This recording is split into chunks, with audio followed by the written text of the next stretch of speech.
Leader Fan Radio Network. That's all. I'm done. And KFAN.com.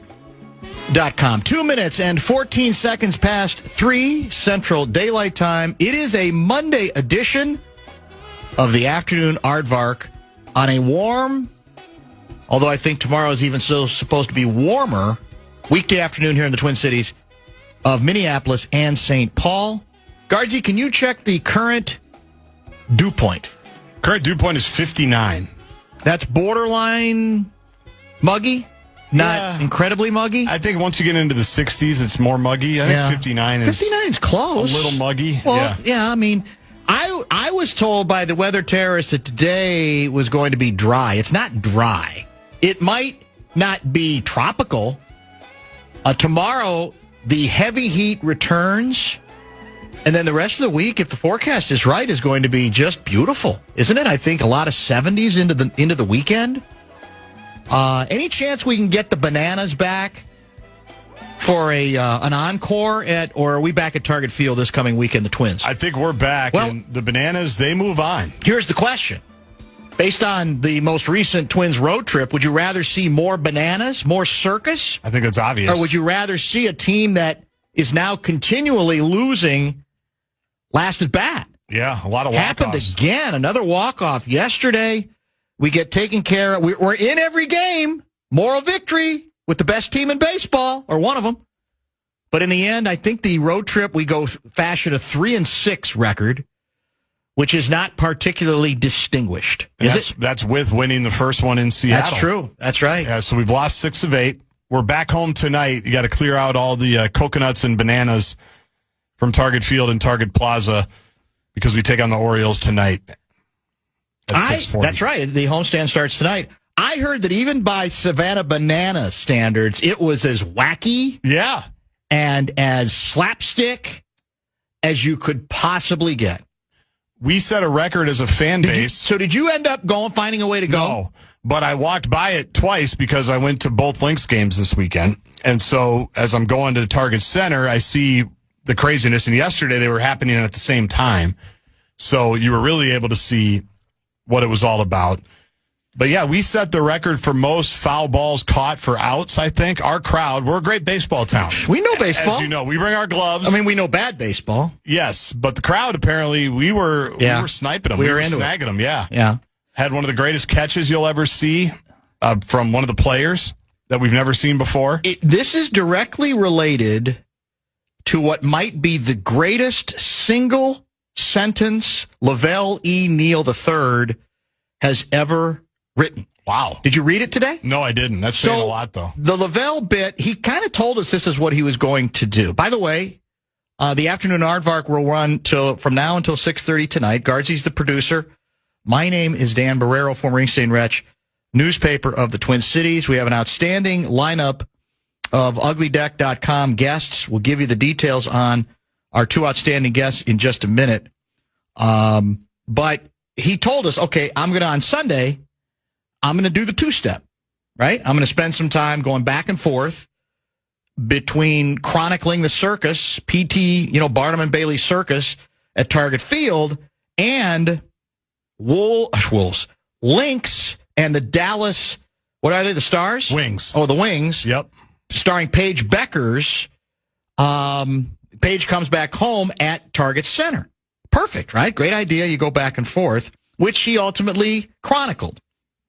Here's my favorite sentence maybe ever from Lavelle. Now, remember, it's Target Field right next to Target Center. Got it. Pretty close to each other, correct? Yeah, they share a plaza.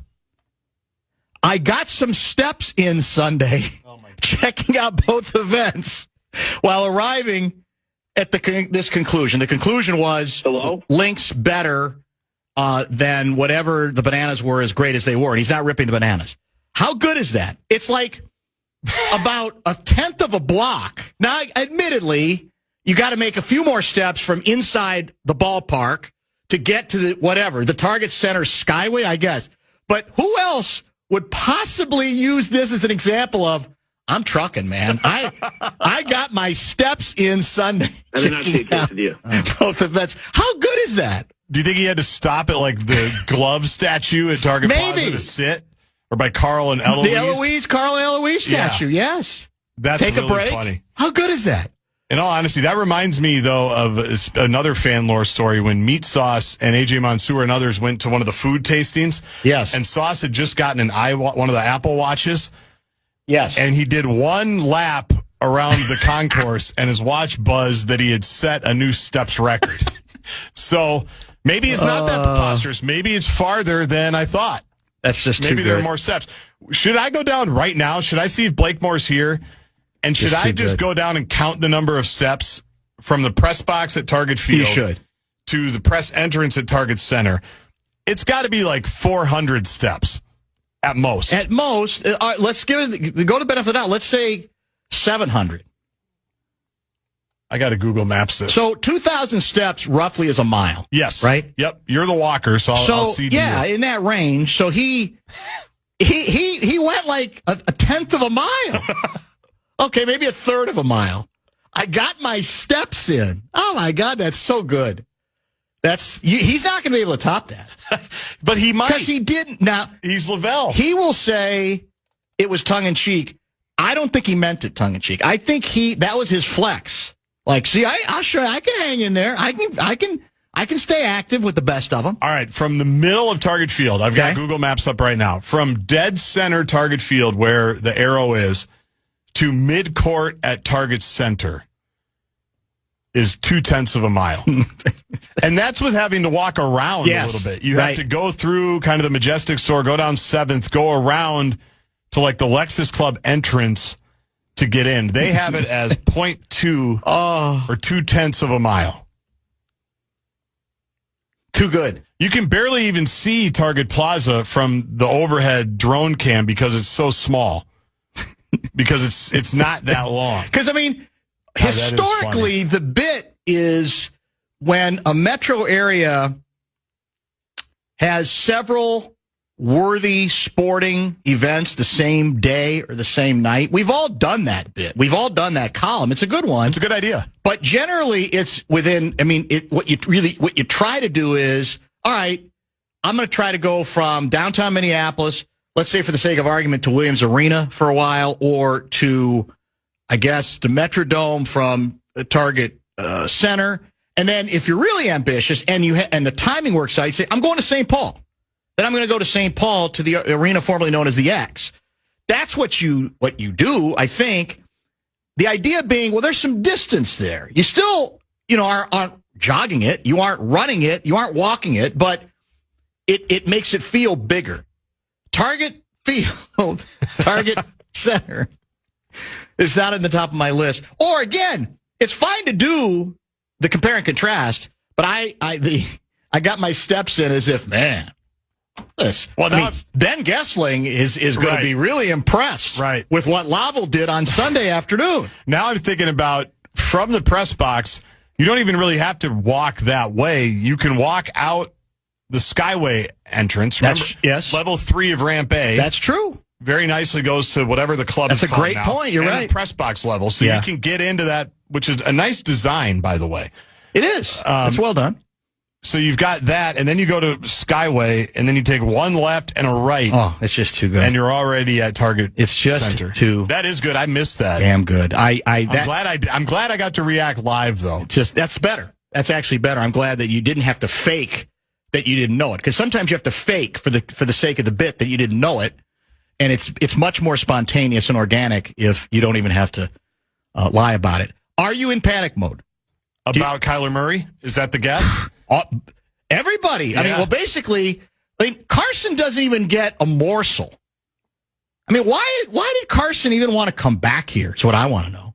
Nobody gives him a chance. It looks like all the snaps go to the big two. The incumbent, that's McCarthy, JJ McCarthy, and the new guy on the block, Kyler Murray. Your guy, Kyler Murray. And every report I watched, I have to admit, almost none of the event, which was the Fan Radio Network people were brilliant in it. Fox 9 people were in on it. It was a live simulcast, one could say. Well, it was a simulcast. I don't think we had it on the Fan, but it was fan people, right? It was, in fact, one of them, Ben Lieber, returns to this program scheduled about 4:50 this afternoon.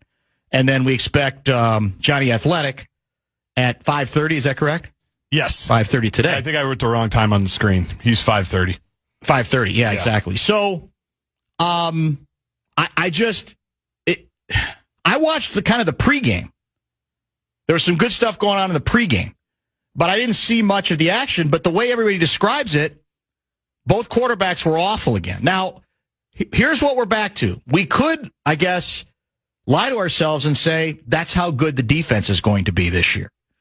This isn't a reflection that we might not have any answer at the quarterback position, but I'm skeptical that the defense is going to be that good. Maybe maybe it will be. Maybe Lieber will tell us it's going to be that good. Now, again, we're fairly early in camp, but here's what I envisioned. If you want to feel good, you want Kyler Murray to run away with it. That was the hope. Right? Yes.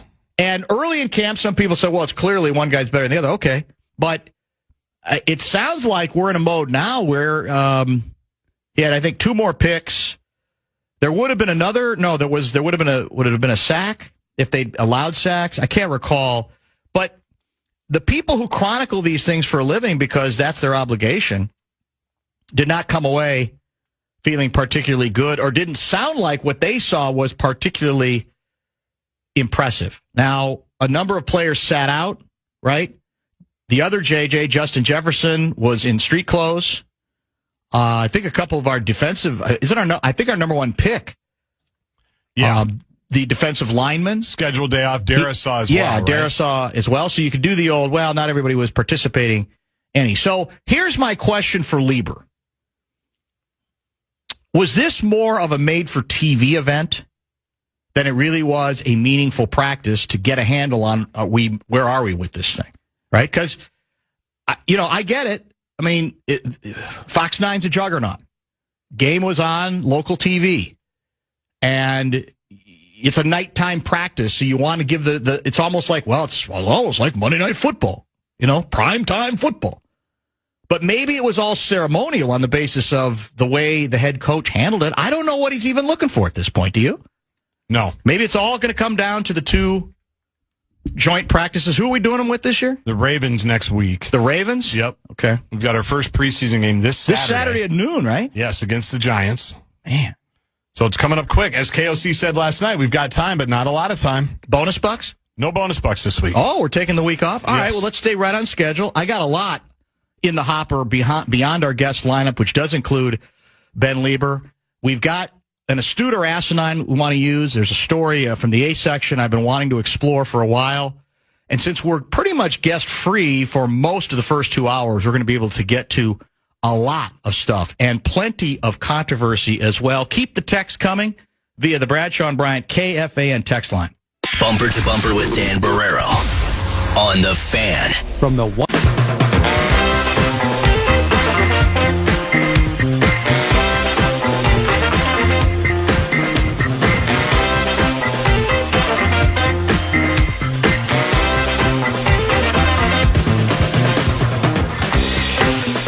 I believe I mentioned both guests today. Ben Lieber at about 4:50 this afternoon or early evening, and Johnny Athletic, Monday regular, is scheduled for 5:30 tonight.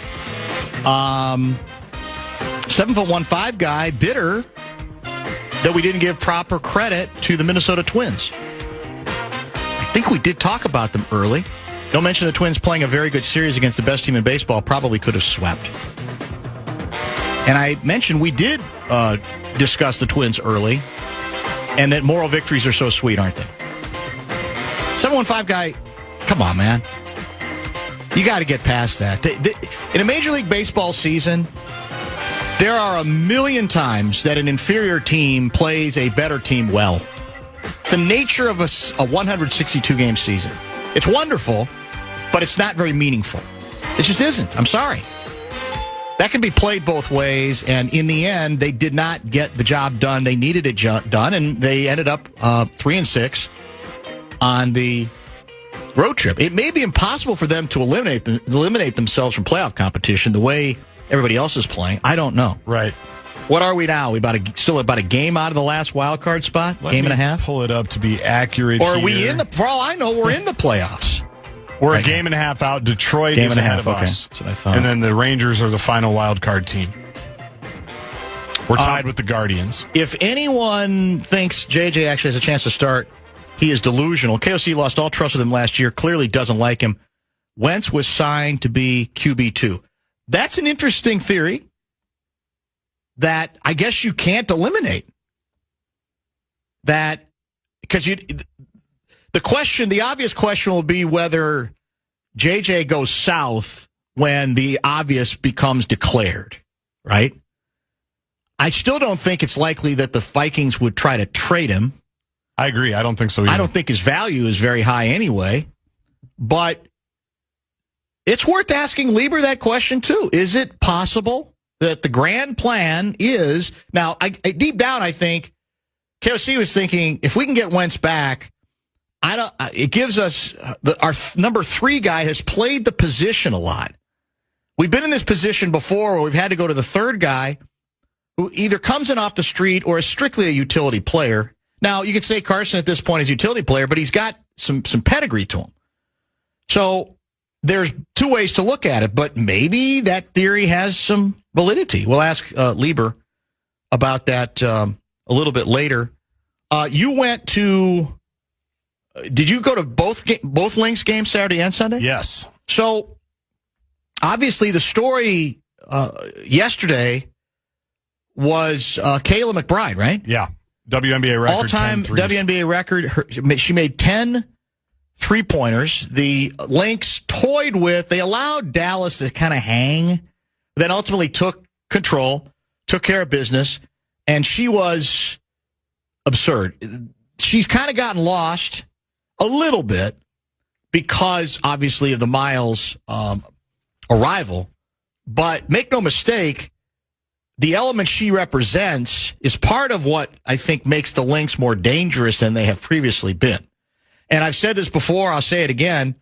I can't recall very many shooters, male or female, who almost in the motion of accepting a pass starts her shooting motion. Yeah. It is astonishing how quickly she gets the ball up, and she's got just boundless confidence now that the ball is going to go in. I mean, it's like I don't even think there's any question in her mind that every shot's going to go in, and they're not all going in, obviously, but a high percentage of them are going in. So to me, that was kind of the story yesterday, right? I mean, to a large degree against Dallas. Yeah, I would say it was probably the story. Yeah. But even with every story with the Lynx, it does come back to Miles, though, because she had, I think, 13 assists yesterday. And even going back to the Vegas game, they had a couple of stretches where they kind of took it over. And it wasn't because she was scoring, but she would get into the paint and she would just find the right person for a wide open shot. I think Nafisa had 2 consecutive threes that helped jump the lead up. And then yesterday, it just must be so fun to play with her because if you're McBride, you just go where you're supposed to go and she's going to get you the ball. And she talked about that after the game, that as a shooter, she knew when they drafted her, she said, I'm going to have a lot of good shots because the ball is going to get to me where I need it, how I need it, when I need it, and all I have to do is make it, and that is in full force. But it was cool. Yesterday was an absolute madhouse at Target Center. Just chaos. Even more than Saturday? Even more than Saturday, even more than against the Fever. Because Saturday is a much better opponent. It was Vegas, who's now lost a couple in a row. Right. And they're in the 3rd spot. Golden State beat them yesterday, and so yesterday. So Golden State has passed them in the standings. But yeah, the story from Saturday too was Nafisa Collier's defense on Asia Wilson, who's the reigning MVP, and they're the defending champs, and that's part of what Nafisa can represent as well. The fact that she's one of the best defenders in the league, and even McBride yesterday, as Cheryl noted, she did all that, 43 points, and she was guarding Paige Beckers. That's true. Basically the whole game. Yeah, and she just plays with such a fun edge. Like a competitiveness and a competitive nature. You mentioned the word confidence, and that's what she plays with. Just that swagger confidence, talking about McBride. Yep. That is infectious. And the crowd, she's one. The Lynx fans love everybody except the refs. they love Kayla McBride. Like, she's one of those, like, almost like Naz Reid folk heroes, and she's way better than Naz Reid. It was amazing yesterday. Place was on fire. She is averaging 32.3 minutes this season and a career-high 18.4 points per game. She is shooting from the field 46.8%, from three, 42.4%, which is obviously anything over 40 is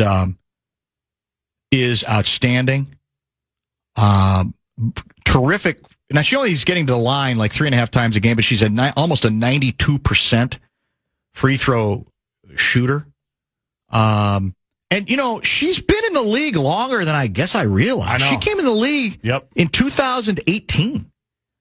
So remind me how we got her? We got her in 2021. Do you remember? I don't remember. I don't know if she was a free agent. We'll double check that. But yeah, she's been around a while. That's what makes this interesting. And to your point, maybe because you say, well, how generally a player, it doesn't take this long for a player to blossom as a scorer to the degree that she now seemingly has. I mentioned the scoring average, which is, I'm trying to see how it ranks.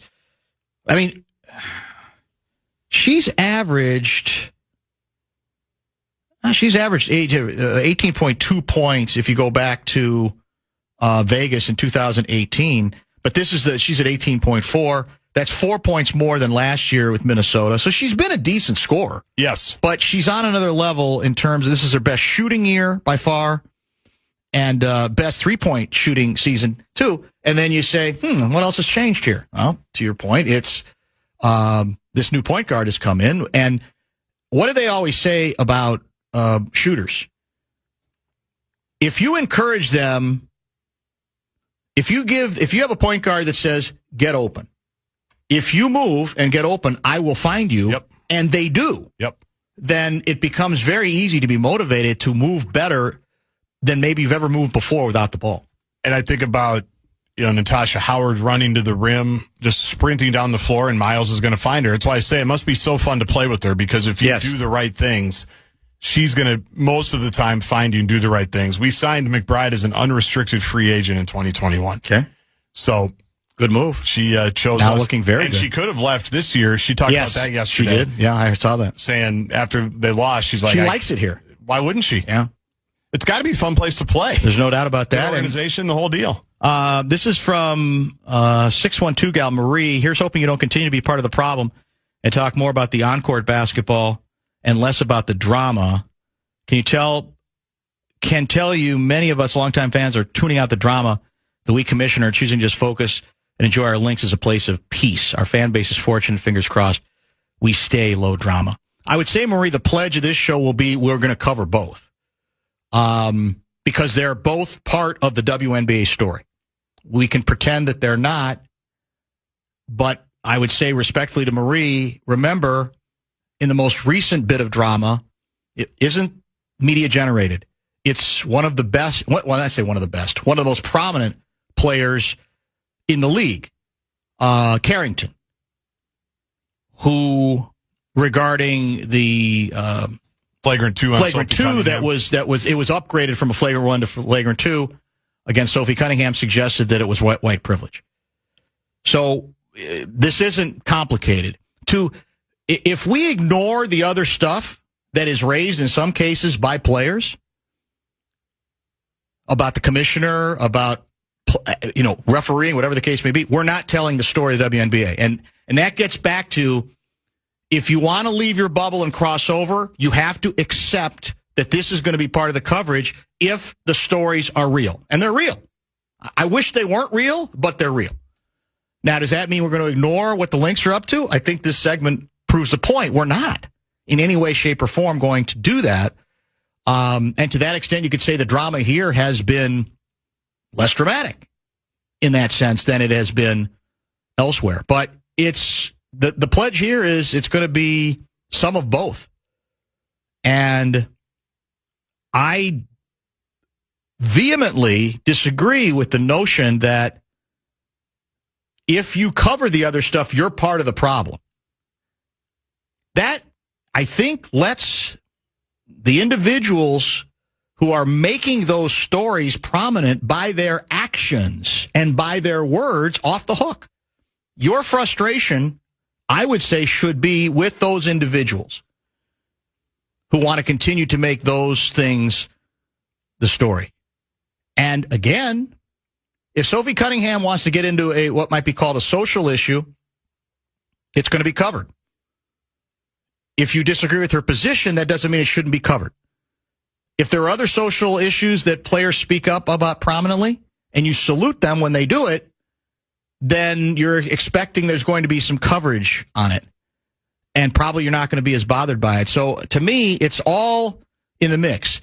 The Lynx's greatest strength, quite frankly, might be that there isn't a lot of extraneous stuff involving their players. That might well be in addition to the fact that it's a damn good team and it's very well balanced and it's added elements that it didn't even have before, even as recently as last year when they made a good but not necessarily successful run, right? It ended before, what did we end in the semis? In the semis, in horrible fashion. Horrible fashion. They melted down against Phoenix here. That's true. And then had the Cheryl ejection for the ages, and Collier got hurt. They let that series get away for sure. Whose bar is lower, writes Chris? 715 guy in the Twins or Lavelle and the number of steps needed for good health? Lavelle did check in with us. Did you see his text? I did see that, yeah. Are you not entertained? Is that what he said? Yeah. So is he claiming it was very much tongue-in-cheek? I think that's what he's claiming, but I'm not buying it. I feel bad. I should have given him a guest pass to the Lifetime Fitness downstairs at Target Center. He could have gotten a quick shower, to freshen up after that workout. I should have done that. You probably should have. Next time. By the way, 2000. I think I misspoke. If I said McBride's first season of 2018, it was actually, I think, 2014. Okay. In any case, she got to Vegas in 18. Exactly. According to her profile. She attended Notre Dame. I don't remember her college career, do you? They were very good in that era. They're always really good. Yeah. But that's a good place to play. It's not a bad place to play at all. Let me get to a couple of other texts that have come in. Maybe we'll go to 42. Come on, man. This, I think, falls under the classification of trying to get me going, because I had one of these yesterday. Adam in White Bear Lake. Do we know if Tom Pohlad was in attendance at all this weekend so he can remember what a sold-out Target Field looks like with a product in the field that people actually want to watch?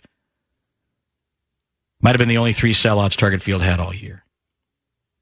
I would say if you're using a circus baseball team that's not really a baseball team, as see Tom Pohlad, this is what it really should be like. I can't really help you very much. There's better examples, I would say, than that. I had one of these yesterday too. Like it just felt like a big league atmosphere. No, it didn't. It felt like a circus atmosphere, and I'm not asking you to apologize for it. But it's a party. It's a party. It's got nothing to do. What took place over the weekend has nothing to do with baseball any more than, technically speaking, Harlem Globetrotters had anything to do with basketball. Now, the difference would be Harlem Globetrotters were historic for what they stood for and what they battled. And I think the ambassador nature of what the Globetrotters historically meant and did. But come on. It sounds like there's a better chance Murray turns out to be McNabb 2.0 versus Darnold 2.0. That's a daunting thought, isn't it? Yes. Remember when we had Donovan McNabb? Very vaguely. Yes, it didn't go well. I think I fell for it a little bit. I think a lot of people did. Just out of necessity and out of hope, and because he had been. Was he ever an MVP? I don't know. He was close, I think. He was really good for a long time. Not that. In Philly. Well, again, as we've said year after year, we could look back on this period and say, what are we even worried about? This has nothing to do with real football yet. And sadly, I still don't know, is the head coach on the record about quarterback schedules for preseason football? I don't think he is. I don't think he is, other than he told us that you can't play your quarterbacks deep into any of the preseason games, which indicated the possibility that you're going to see them some, or at least maybe one or two of them some. Well, somebody's got to play the position. I don't think they want to just sacrifice your guy for all of it. No, you shouldn't. Right? I don't think you should either. But I don't think the plan has not yet been declared. Like this Saturday, for example, in New York, right, against the Giants? Yeah, I don't think I've seen anything. I don't think anything has been has been explained. But San Antonio Davey that franchise moved to Vegas, is what it was in 2018. Oh, is that what happened? I think that's what happened. Yeah, that does sound right. But yes, yeah, I mean, it's just interesting that a player who's been around that long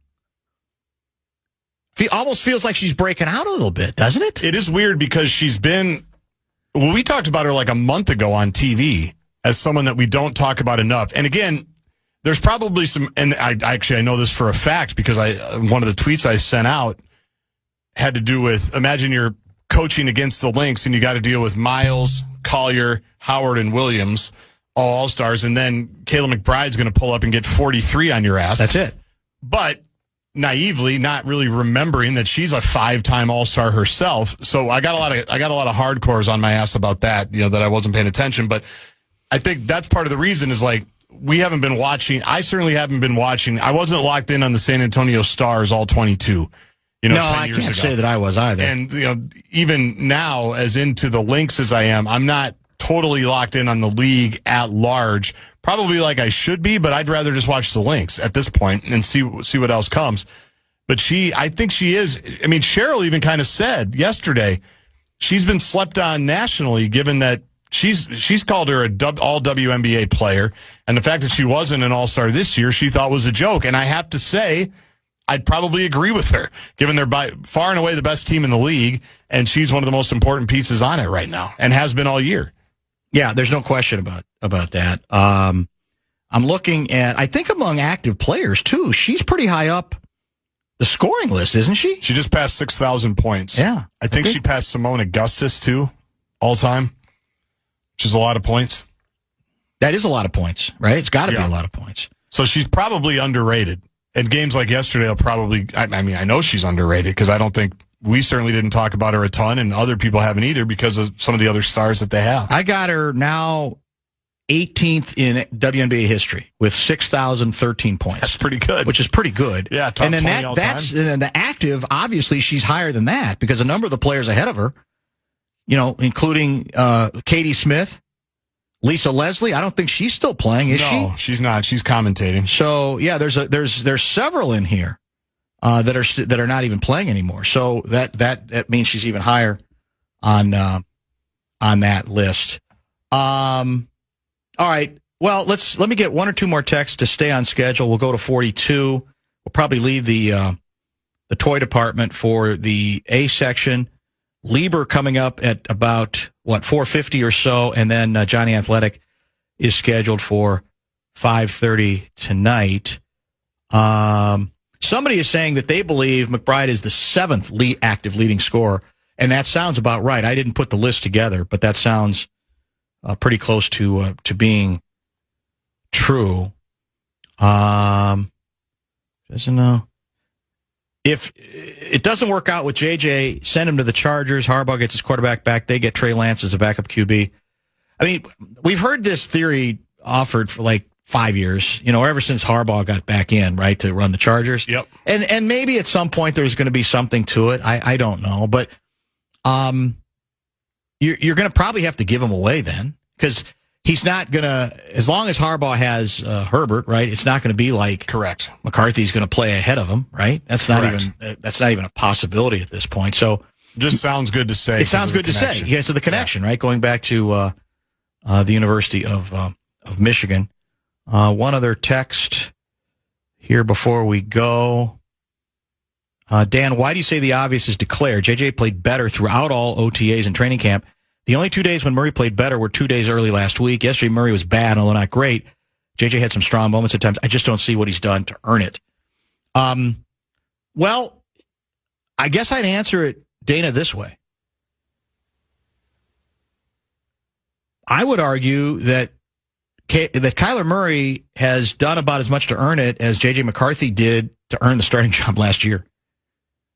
I mean, you could be it sounds like he's a little resentful of the sense that Kyler has been anointed, but JJ was anointed last year. There was no competition for him, right? Or there was nothing presented as competition for him. They just said... They didn't have a backup until they brought Carson Wentz in. That's true. Because it was Sam Howell until they made it as clear. Now, again, they probably, in their perfect plan, Daniel Jones was going to be there last year. But the fact is, he wasn't. And so there was no... It wasn't like McCarthy looked great. He had moments in training camp, as I recall. But, I get the point that you want Kyler to absolutely ace it. And, by the way, what's the date? It's August 10th. So that could still happen in the next 3 weeks or month before we get to the season opener. What's the date of our season opener? Home against the Pack? September 13th. Okay, so that's a month off yet. It is. Right? 4 weeks and change. So there's still time for that to take place. But it doesn't feel like it has thus far. And the Jackals, I've been paying attention to, I think they're rooting for it. I think they want it. Seifert clearly is ready. And logically, you again say, well, he better be better than JJ McCarthy, even if you like JJ McCarthy's promise. You don't want to give up on him. He's been in the league. This is his 8th year. He better be better. All that experience, all that alleged pedigree, that's what early nags at me a little bit. I haven't seen a guy's like, no brainer. This is a joke. Right. I know. This is not. Why are we even pretending with this? I'm just not sure we've seen that on. I think what's happened is anytime Kyler throws a great ball, it only takes like 1 or 2 of those in each practice where you go, for some early to go, well, it's not even close, but I think there ought to be a little bit more consistency. And it doesn't look like there was anything resembling consistency again in the most recent practice session last night under the lights. Back in just a minute. You're listening to Barreiro on The Fan. Download the free iHeartRadio app. Search for the Solid Verbal College Football Show.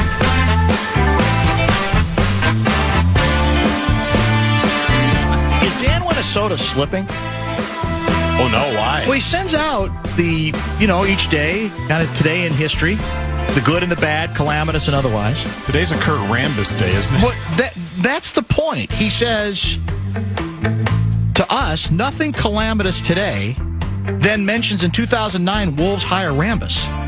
Now, is his distinction that he wasn't introduced to the media till the next day? But he was hired today.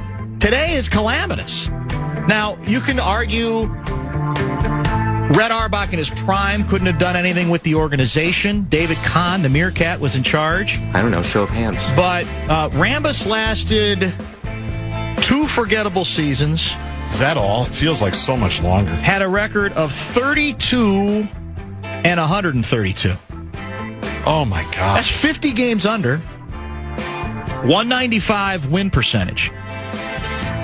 And you know the bigger crime, basketball crime, it's not a real crime, is he was an arrogant jackass through much of it. He kind of brought that. That's the story. I'm Showtime. And that, I think, turned me off as much as the performance. Because you go, well, maybe this is above it's beyond anybody to be really good in this environment. Because the Wolves have had some good coaches who struggled here. And you could say, well, that has, again, more to do with surrounding factors, infrastructure, etc. But, oh, my God, it was thick. Arrogant, patronizing. We know, you might not understand what I know. Like he invented Showtime or that Pat Riley learned from him or something, So that, it certainly reflects on a calamitous time in Wolves history. If you don't want to put all of it on Rambis. Dare I say that was the most calamitous time? No, I think you could say Kahn that. running it. Yeah. Rambis, the head coach. The draft picks. We've talked about all of it. Man. And he never got another head coaching job, right? Kurt Rambis. Nobody made that mistake again. I think he went back to work for Phil somewhere. I think he may have been an interim somewhere for like a brief period of time. I'm not exactly sure. That was a great idea, by the way. If you remember that time frame, Kahn went through the whole draft, picked all the players, and then hired a coach who wanted to run the triangle, which why wouldn't you? We all understand the beauty of the triangle. When MJ when you have Kobe, Jordan or Kobe. That works. And there's obviously good elements of it that anybody could do, but it was just classic Wolves at that time, and that none of it made sense to do the sequencing that way. To then hire a guy who was going to be obsessed with the triangle with the players that were assembled. Yeah, it was. I mean, we had like Al Jefferson. It made no sense. Yeah, Johnny Flynn. Correct. Great smile though. And there's still people to this day that tell me if Johnny Flynn had stayed healthy, I would have had to eat my words about him, and maybe I would have. Yeah. I mean, we'll never know. Steph Curry probably could have run the triangle. Don't you think? He probably could have, yeah. Steph Curry could have. He would have been good in the triangle. Actually, he would have been very good in the triangle. Yeah. He could pretty much run anything, that's for sure. Here's my A-section question early, and there's a bunch before this show is wrapped up. Star Tribune now has had a second columnist offer up, in effect, the same tenor of column regarding Mayor Herr of St. Paul. And this latest piece was written by Ka Vang, and both pieces pretty much say, let's not go so fast here. The first column actually said, not even sure this story, these accusations passed the smell test. This piece does some of that, but puts it more in the camp of, well, do we really know what we have? I have no problem with the sentiment in either. But what I do have a belief in is that chances are slim to none that the columns would have been written defending, through the same circumstance, a male in charge. There's a lot of nuance to these stories. There can be. But that's always been true. I shouldn't say always. Some cases are so inherently obvious that there is no nuance. There's not a lot of nuance to the President of the United States in this regard, Donald J. Trump, and others. And obviously for decades and decades and decades, males got away with whatever. There were no repercussions. But I find it curious that, let me read you a quote from this second piece. One lesson I have learned from years of equity work is that not every workplace violation belongs in the same category, even though every violation deserves attention. Power matters, boundaries matter, impact matters, even when intent differs. Workplace culture depends on taking those things seriously, but proportionality matters too. It's very well written.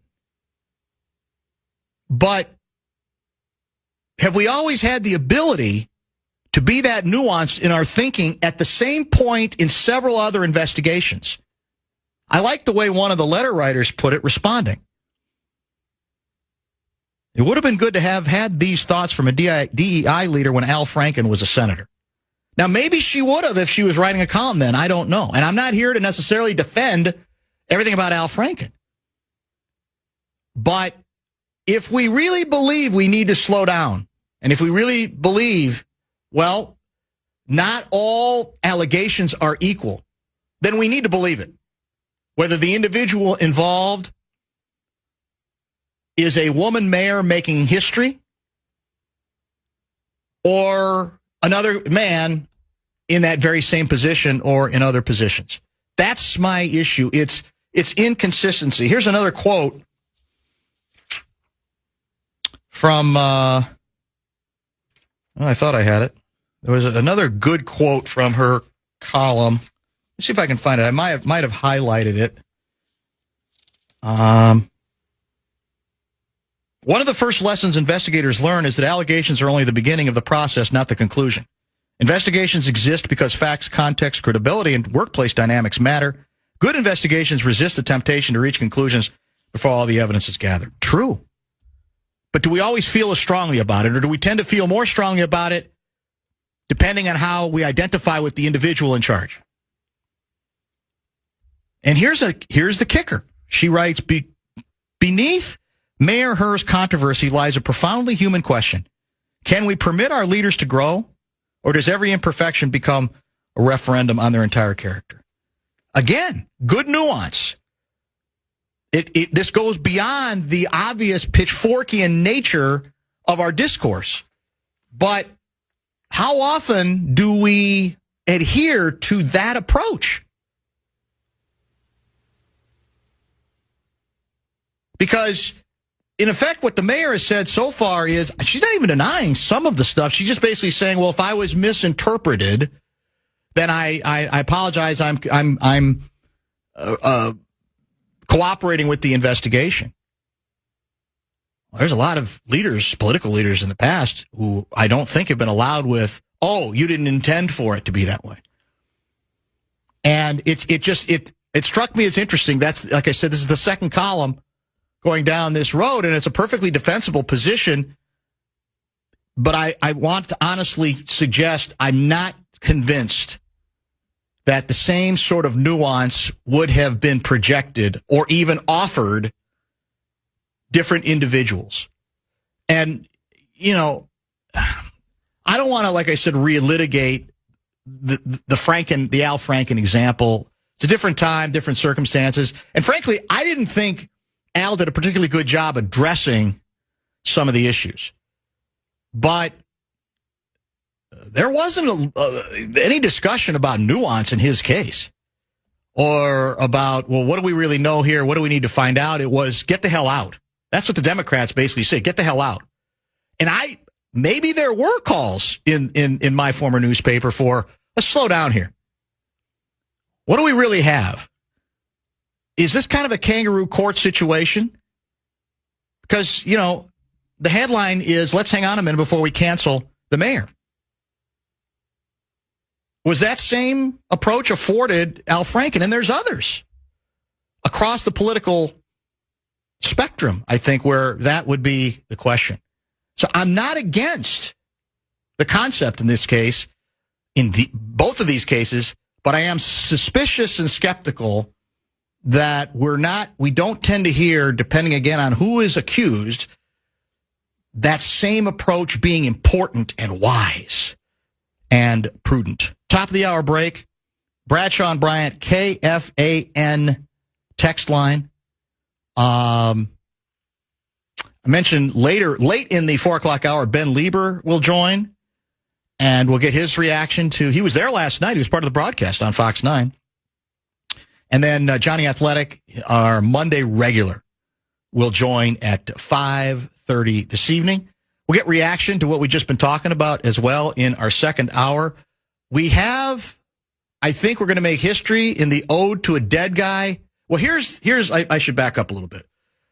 I'm hoping to get to an Ode to a Dead Guy in this show today, but we also may make history. Sometimes we're not owing a human. Sometimes we are owing a place. Sometimes we're owing a monument. Sometimes we're owing a machine. In this case, we will be owing, for the first time ever, I think, a machine. You know what I'm talking about? I don't think I do. Well, we'll find out at some point, I hope, maybe even later this hour. You're listening to Barreiro on The Fan. From the 1-800-ASK-GARY Traffic Center. This report